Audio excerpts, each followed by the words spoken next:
the merchant's end that the charge applies. But explain to me the reason behind this, and I'll also tell you the fear in the mind of the customer, that this is only the start, that this is the start of charges being imposed on consumers for using UPI. The other fear is, look, consumer will have to pay one way or the other. The merchant will, in a way, get the consumer to pay. So I want you to clarify on the rationale behind these charges and whether this could lead to more such kind of charges.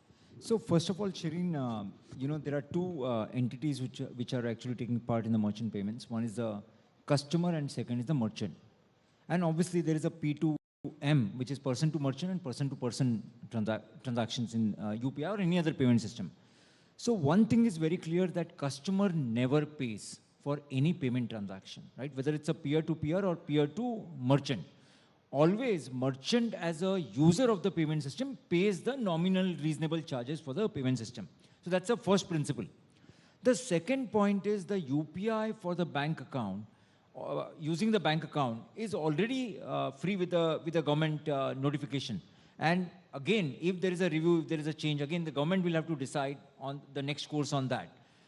The notification which we issued was pertaining to the prepaid wallets, right? Yeah. Because with the RBI guideline, the wallets are now interoperable. And while they were already operating on the cards, they were not permitted in UPI. So to permit them in UPI, the interchange was permitted. So that's, I think, a nutshell clarified. Again, there as well, only the merchant pays, the consumer doesn't pay anything.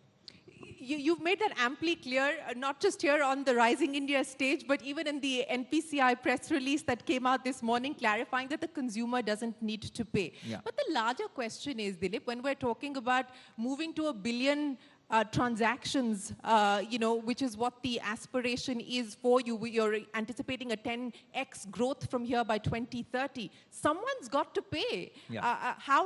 Who is going to invest? Where do you get the money from? So again, it's a great question. And, today as we stand, you rightly said, the near-term goal, which is next 2 years to 3 years, we are looking at 1 billion transactions. We are at 30 crore on a daily basis, the peak transaction. That does deserve a round of applause, ladies and gentlemen. 30 crore transactions. And it's all made in India, operated by India for the citizens. I think it's a great beginning, I must say that. It's not the end. We still have to grow 10x. So I think when we look at 1 billion a day or 10x growth, which is the 3 billion per day, which is the true potential of India, you are right. I think we need money. We need investments both on the customer side, because there are 600 million eligible customers who can actually come inside the digital payments who are outside today. There are another 100 million merchants who are outside the digital payments who can come inside. So I think it is going to need money.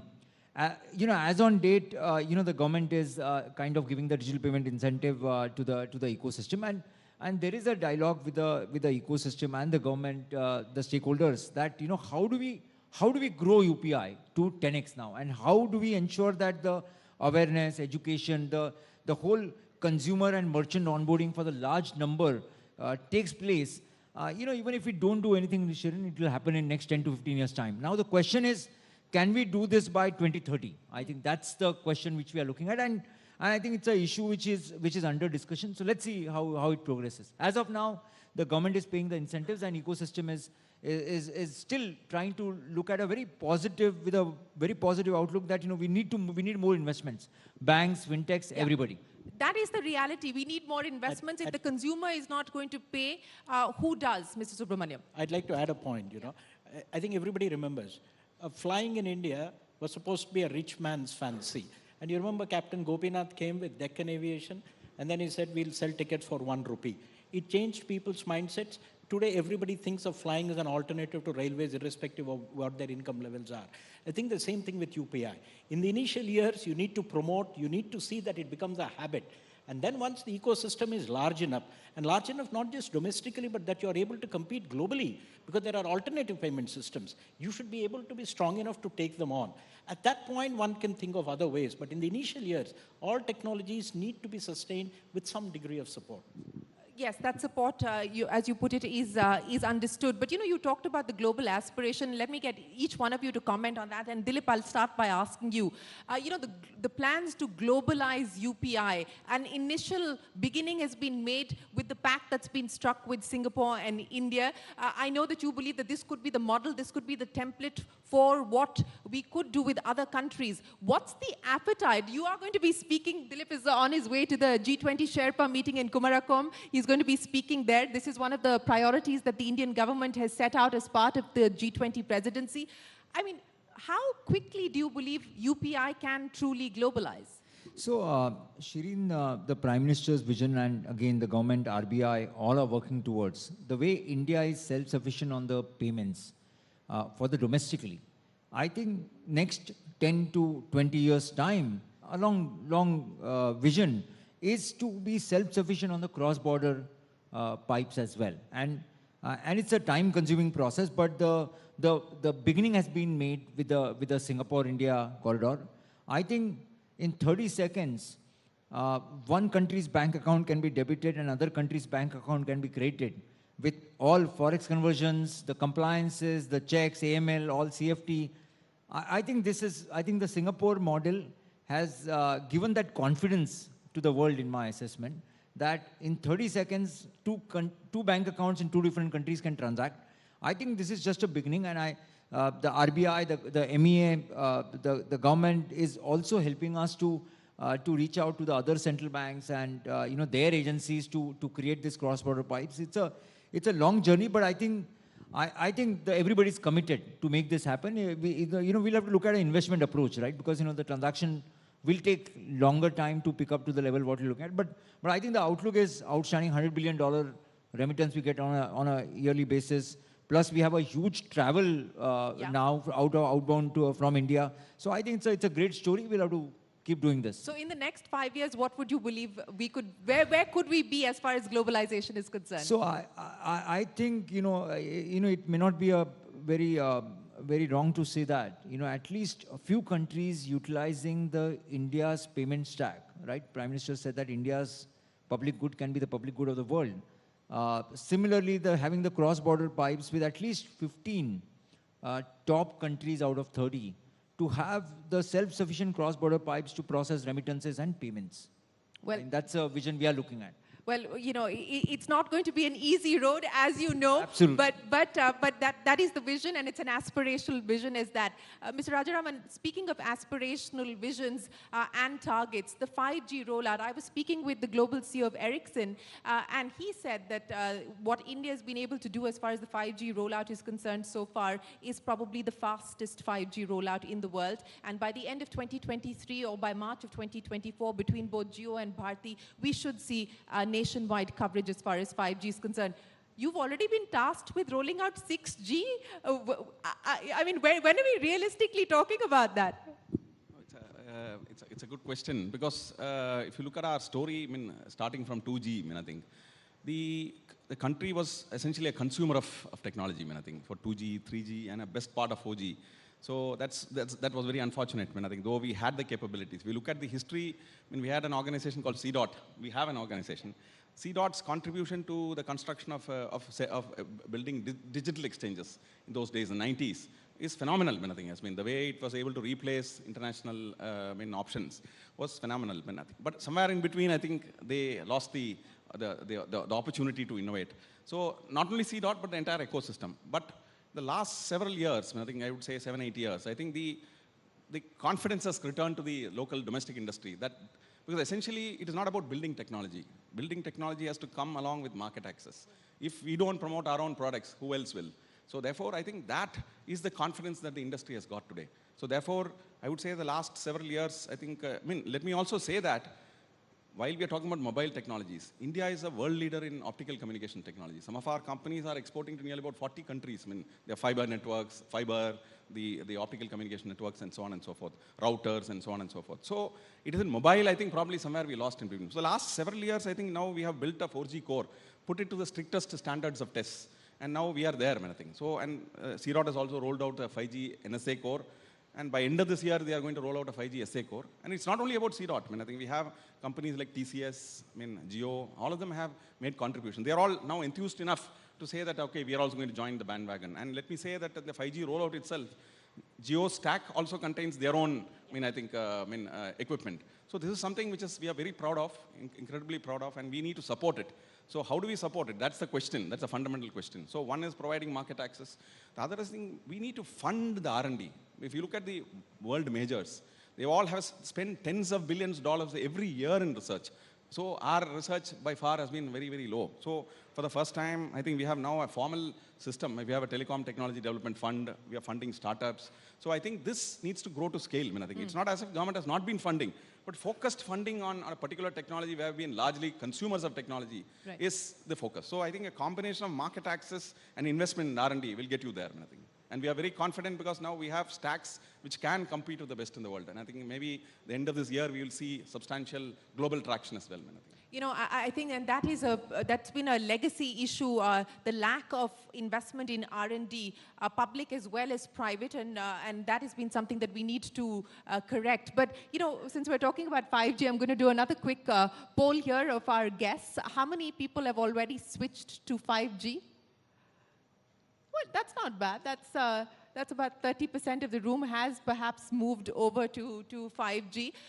But you know, Mr. Subramaniam, since we're talking about what is going to be the next layer of innovation, especially in the context of the priorities of a development state, accountability, efficiency, transparency, where do you believe we currently stand on that front? And how important do you think it is going to be in this era for India to really have a robust law, data protection and data privacy law, which we don't currently? I think on the data protection law, you've seen the statements of the minister. I think the act is in the final stages. I think probably in the monsoon session, you'll have the act coming up. They've had public consultations. I think it's a forward-looking act, and I think the concerns of industry as well as stakeholders have been taken on board. So I think that's something that's going to be coming up. I think the biggest thing they're going to keep in mind that India is a great provider of digital technologies and software around the world, and so we shouldn't harm that either.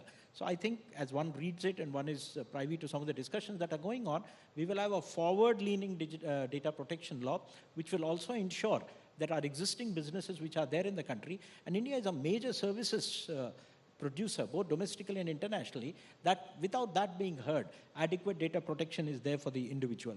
Coming back to the other question, where do you see the development trajectory going, etc.? I will limit myself again to digital public infrastructure. I think this is one area where India is actually playing the role of a disruptor globally. And I think that's very important. We could have flown along with the tide and then done what everybody else is doing. I think it's very interesting that India is actually poking its nose, creating waves, breaking up existing patterns, creating new architectures, which is allowing our own firms to piggyback on that public architecture and come up with new solutions, new technologies, new applications. Give me examples of this poking nose disruption that you speak of. It's very clear. I mean, I will begin one by one. Look at Aadhaar, the identity. I mean, the day is not far away when we're going to sell Aadhaar as an identity globally. I mean, it is quite possible to do that. We already have, I think, about 7 to 8 crore people outside India who use digital identities using our work. So I think this is going to, and instead of having 200 passwords, I mean, this could be a digital identity. Estonia is probably selling digital identity globally, but they're in a couple of million. Look at our size and scale, and we have proved that it works. Look at what UPI is doing. I mean, I'm actually a bit more ambitious than NSPCL in the sense that when I'm not going to look at it as something which is just cross-border, 30 countries or 15 countries. I foresee this as a major challenge to what existing financial transaction systems globally are. This is going to be a threat to SWIFT. This is going to be a threat to other payment systems around the world. I mean, it's not impossible that 15, 20 years down the road, the UPI model becomes the basic payment model around the world within countries for their own internal financial transactions. And where India benefits from that is being the thought leader in this. It's our firms which will have the products, which will then be universally applicable. One of the complaints against the Indian software sector is that we provide, white labor, we are basically doing back office work, and we don't develop products. The advantage of this, and the third one, the account aggregator framework, which RBI has developed. In a way, that is piggybacking on UPI and the digital payment system, where you're going to have fintech firms which are going to lend to people, not on assets, but on cash flows. I mean, that's a fundamental shift. I mean, a thelawala on a road doesn't have assets, but he has cash flows, and you can actually lend to people on cash flows.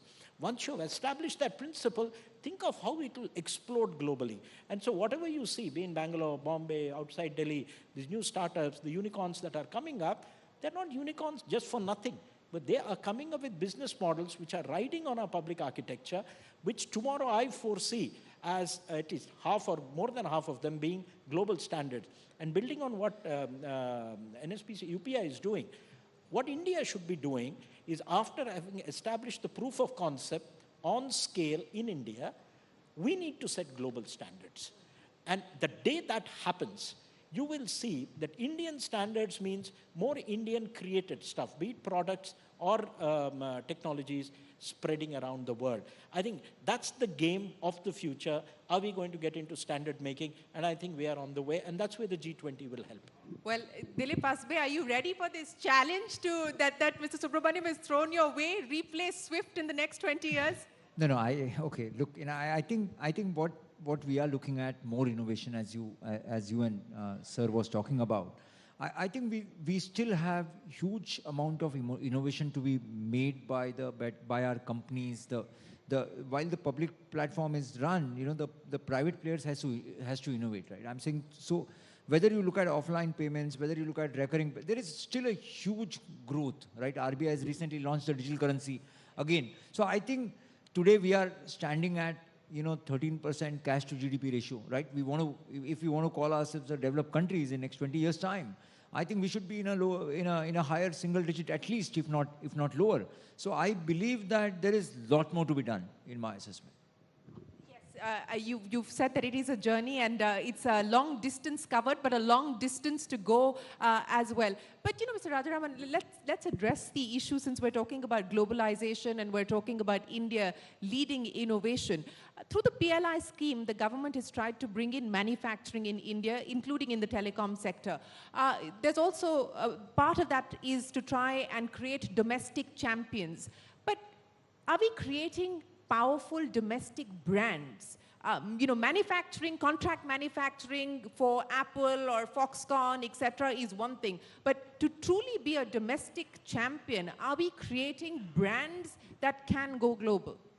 So this is also a very interesting question. So because essentially one intervention doesn't answer this question. So if you want to build domestic champions, number one, I think we must focus on India designs. Designing a product is very, very important. So while the government launched a PLI in 2021, I think we had a further round of discussion of the industry, and it struck us that probably we should be supporting Indian designed products. So therefore we came out with a design linked PLI scheme where Indian patents based products would be given higher incentives. So I think that is the first step that we have done.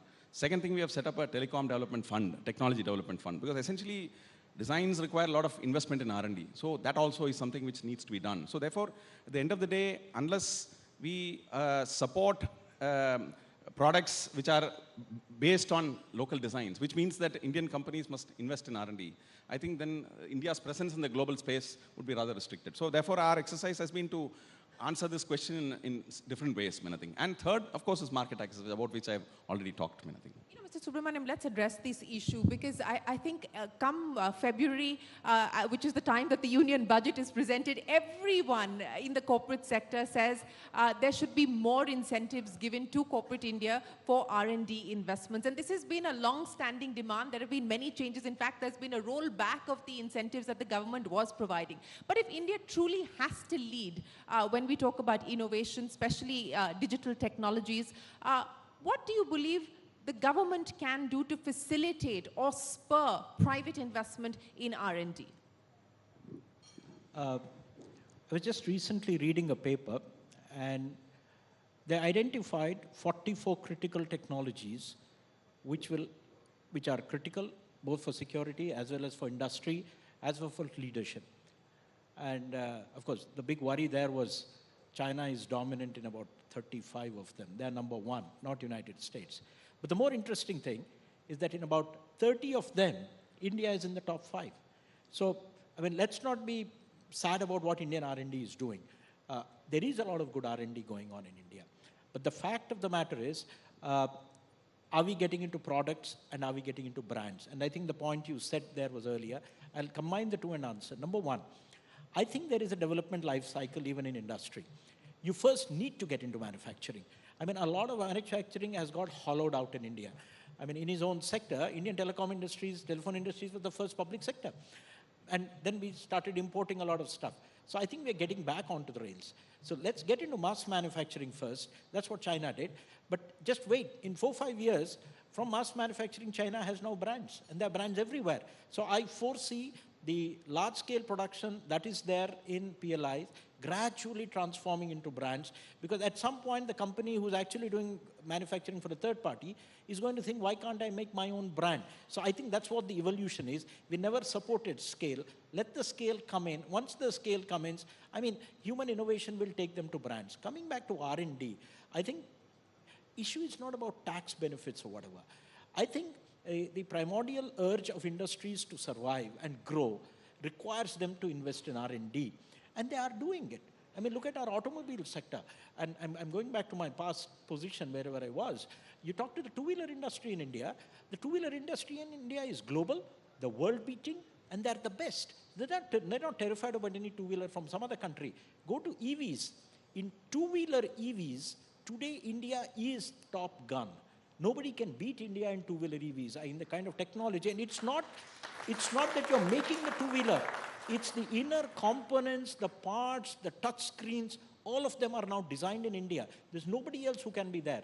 I think that's where, be it the FAME program, be it the PLIs, as we push more into these areas, I'm quite sure R&D is as important as manufacturing. It will happen in consonance. And you've got departments which are individually supporting R&D. Mr. Rajaraman, since we are talking about manufacturing, let me very quickly get an update from you on the semiconductor plans. Again, a very aspirational, ambitious plan that we put on the table in terms of manufacturing semiconductors here in India. What's the update, sir? We've all been waiting for one. So this is with the Ministry of Electronics and Information Technology. I know, but I know that the government doesn't work in silos anymore. Yes, At least that's what we keep hearing. Yes, but then I think the process of calling for proposals are in the final stage of examination. So we expect some decisions probably in a month or two. So at the end of the day, it is a process. So it is just not about announcing a set of initiatives. A lot of initiatives are already happening. Like for instance, we in India have a very strong fabless design capability in Bangalore and many other parts of the country. I think, in fact, most of the multinational companies have their back-end fabless chip design facilities in India. So the R&D headcount is huge. I think. So the capabilities already exist in India, except we need to move to the next stage of fabrication. In fact, that is being overcome by the industry by actually sending it out to other countries. So I wouldn't say it's a disability, but if you go to large-scale manufacturing, well, it is in a sense. So I think maybe in a couple of years from now, I think once this initiative takes off, so there are 2-3 parts to it. One, of course, is to set up the fab facility, for which I think probably the decisions are in a very advanced stage.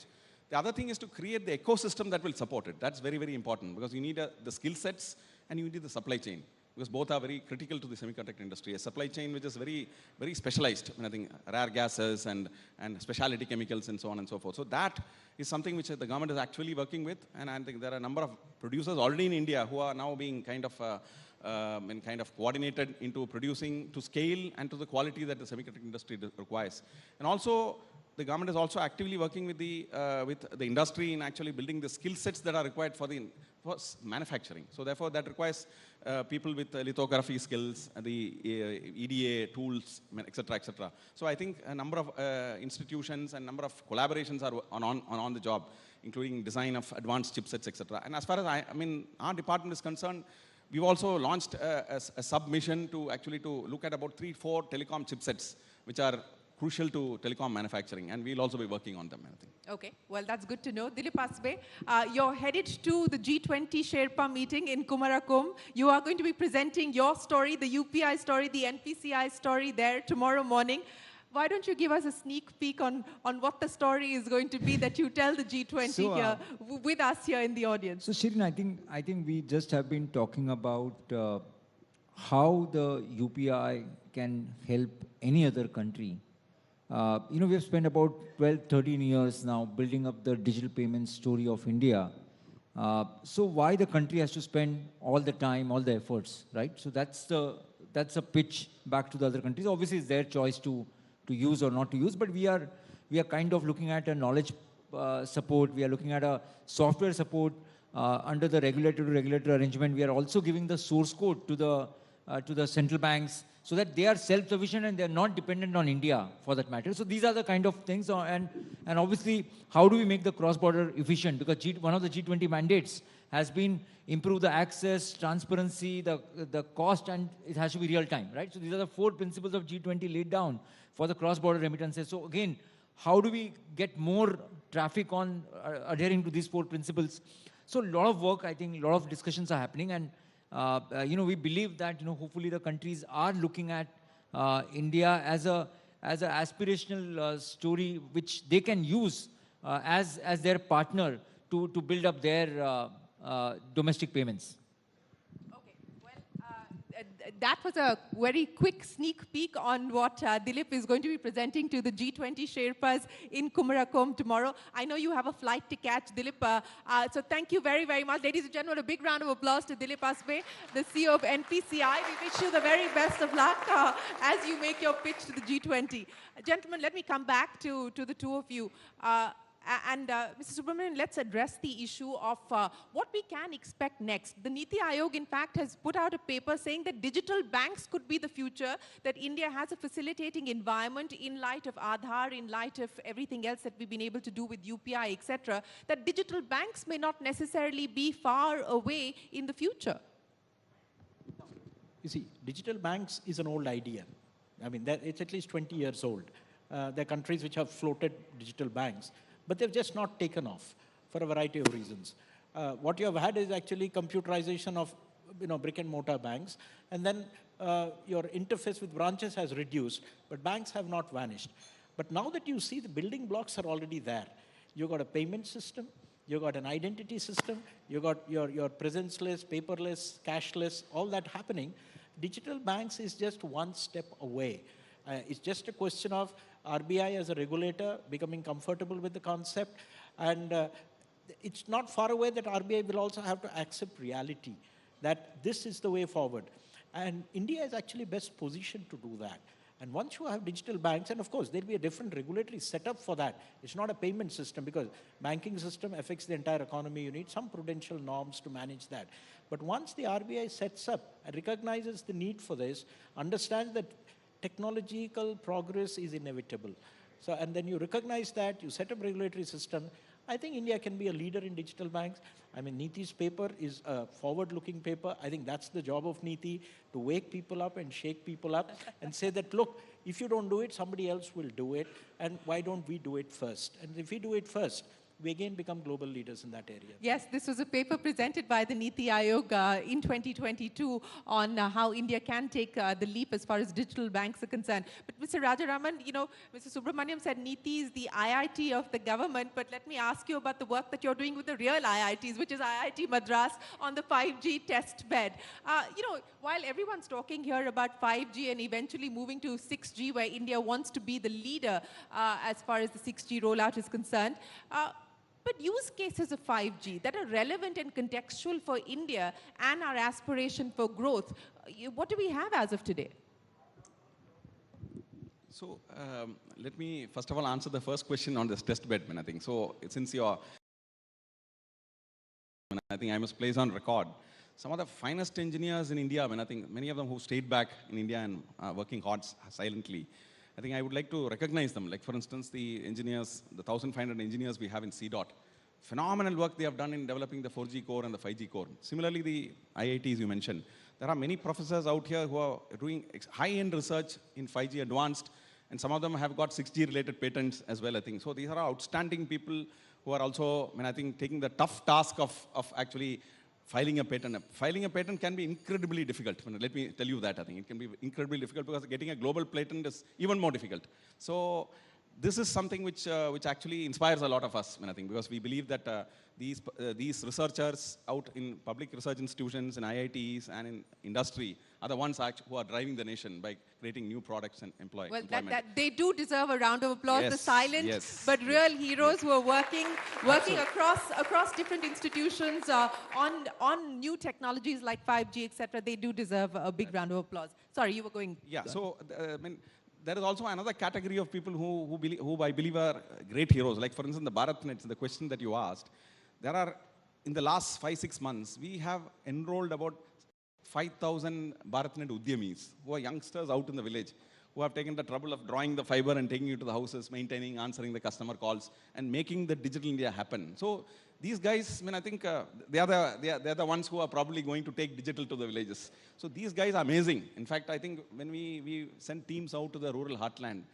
incredible stories emerge. Like, for instance, I remember a particular story about an old man who is living in a village in Haryana, whose son was there on a short visit. After seeing the fiber and the digital connectivity in the village, he promised his father that I will bring your grandchildren back to the village now from the US. So I think I think they are going to host the grandchildren for the first time after several years, because they have now hope that they can stay connected, I think. So these are the stories that you get from the villages. So coming back to your question on 5G use cases, I guess these are early days. I think the technology is getting rolled out across the country. The feel of the technology is also something which enterprises need to understand, the costs, the benefits, etc.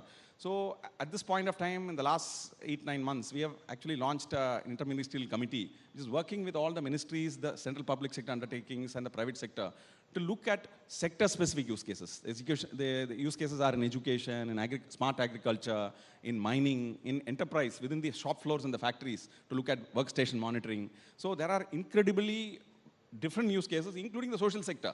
Like, for instance, there is a use case where AI with, say, high-resolution cameras wired to the smart city control room can actually enable to throw up alerts about chain snatching or some attack in the street, or some crime which is happening in the street, etc. So those are the kinds of things that can happen, that can enable citizen safety, citizen convenience and comfort when he travels late in the night. So incredibly different, diverse use cases are emerging, and we are supporting them. Every ministry is now funding them, for instance, funding these use cases, because pilots have to be run to ensure that there is sufficient confidence to invest in replication across the country. So I think this is all happening now. I think you will see a large number of use cases getting rolled out by the end of this year and early next year. Okay. Well, we look forward to seeing what those use cases are that you say will be rolled out by the end of the year. Mr. Subramanian, we are talking about AI, ML, emerging technologies, advanced technologies.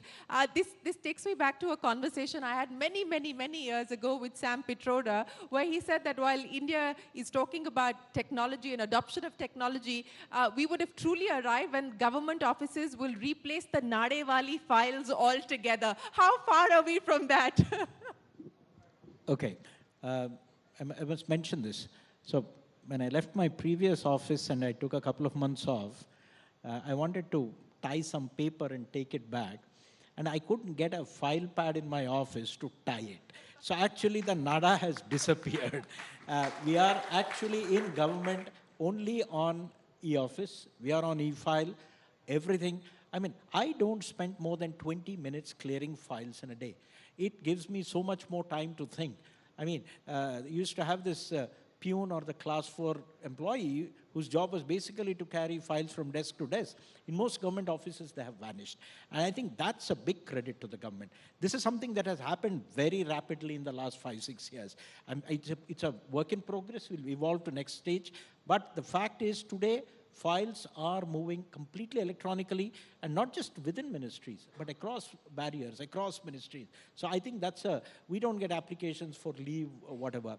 So everybody is online, everybody is doing stuff. So I think the government has evolved. We have a lot more to do.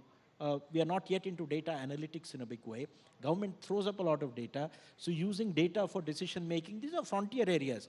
But the basic rubric of actually working online is right across. In fact, trying to get something physical now is a big problem. So we have come a long way. I want to ask both of you. Mr. Rajaraman, I'll start by asking you, what are the apps that you spend most of your time on? I think it's e-office, as you said, e-office, and then maybe a little bit of WhatsApp and DigiLocker and those kind of stuff. You know, there are UPI, for instance. I think so. These are the and we have a video conferencing app. I mean, called Samvad and C.Meet. These are also incredibly useful applications. I think. Mr. Subramaniam, what are you on? Pretty similar stuff, and I'm not on streaming services, so I don't have Amazon Prime or whatever. But I must tell you one story, and that's very interesting. I think Asbe has left, but you would find it interesting. A couple of months ago, I was on the beach in Vizag on a morning walk, and I wanted to buy dal muri early in the morning. So I bought, and I asked the lady, and she's probably semi-literate, maybe class 2, 3 pass. And she said, "Kitna?" And she said, 10 rupees. And then I didn't have much in I had a 100 rupee note. And I pulled it out, and she looked back at me and said, UPI nahi hai aapke paas. And you felt so ashamed, Here is a man, and here is this lady on a beach telling you, don't you have UPI? She didn't even say UPI. Telephone se nahi pay kar sakte hain kya, And, I felt very, very ashamed. I'm not carrying my phone. But, that's evolution. And I think that's the kind of barrier we have crossed. And the day we ride on this 5G and the speed at which it is being rolled out, you will see public switching to it so fast. And the use cases will develop not just inside government, but 10x outside government. Yes, that is the hope and that is the expectation that we will see a lot being built on the 5G networks that are currently being rolled out. Well, gentlemen, it's been an absolute pleasure. Thank you very, very much for joining us here at the Rising India Summit, for giving us a sense of what the government's priorities are when it comes to Digital India. Ladies and gentlemen, a big round of applause for Mr. Subramaniam as well as Mr. Rajaraman. Thank you very much for your time. Big round of applause. Gentlemen, may I just request 2 minutes to, can you please stay back on stage?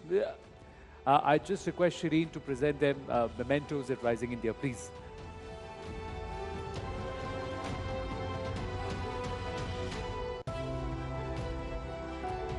Thank you. Big round of applause for them, ladies and gentlemen.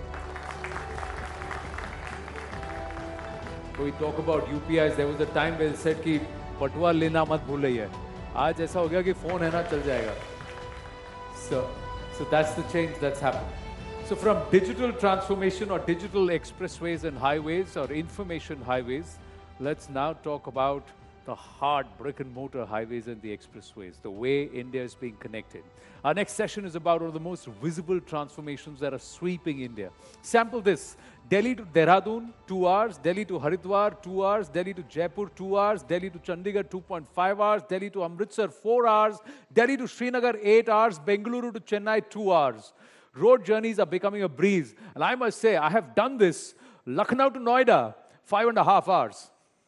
So, ladies and gentlemen, put your hands together. You know who we are welcoming next. My pleasure to welcome Shri Nitin Gadkari, Union Minister for Road Transport and Highways, Government of India, to talk about the building blocks of Rising India, and he'll be in conversation with News 18's Kishore Rajwani. Big round of applause for Gadkari ji, please.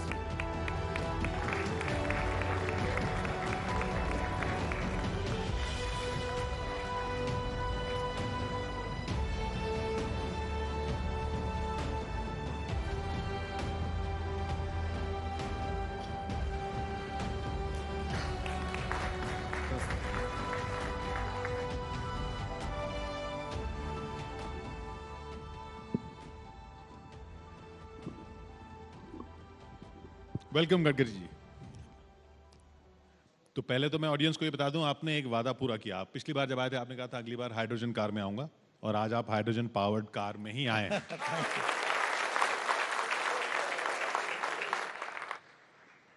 हम लोग hydrogen powered बस में कब आएंगे? अभी तो अशोक लेलैंड और टाटा ने जो उनकी ट्रक और बसेस है वो आईसी इंजन को हाइड्रोजन पे हम चला सकते हैं, ऐसा उन्होंने ऑटो एक्सपो में मॉडल्स लॉन्च किए हैं। मुझे लगता है कि अब दिन दूर नहीं है। केवल 2 इम्पॉर्टेंट बातें उसमें हैं कि हाइड्रोजन 3 प्रकार का है। एक हाइड्रोजन जो पेट्रोलियम से होता है वो ब्राउन हाइड्रोजन, जो